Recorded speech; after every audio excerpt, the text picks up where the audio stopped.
Good morning. Abstinence. Experience strength and hope with members of Overeaters Anonymous and Wink. Amos Wink. She's doing her morning thing with us. So this is entitled, let me get the camera right. Sorry, guys. Promising Steps.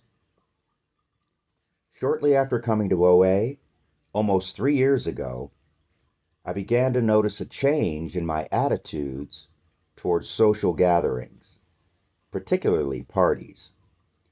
I found myself feeling increasingly uncomfortable at these events and frequently wished that I had stayed at home. Dinner parties, birthday parties, holiday parties. I began to avoid them whenever possible. Unfortunately, this became a problem at home since my wife loves parties and we are frequently invited to them. Instead of examining my feelings, I justified my stance by rationalizing that refusing to attend parties was taking care of myself.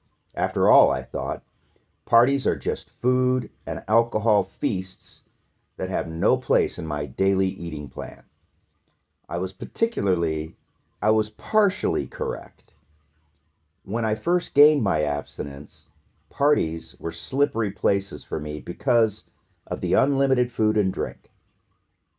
But as time went on and my recovery progressed, I realized that what made me feel uncomfortable at parties was my uneasiness with myself and other guests, not the food.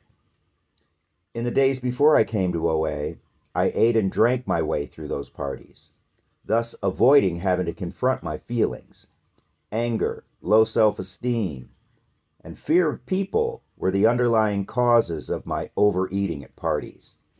I often felt less than the others, believing I had nothing interesting or important to say. I was also uncomfortable about my 315-pound body, so I preferred not to talk to people, convinced they would judge me by my size.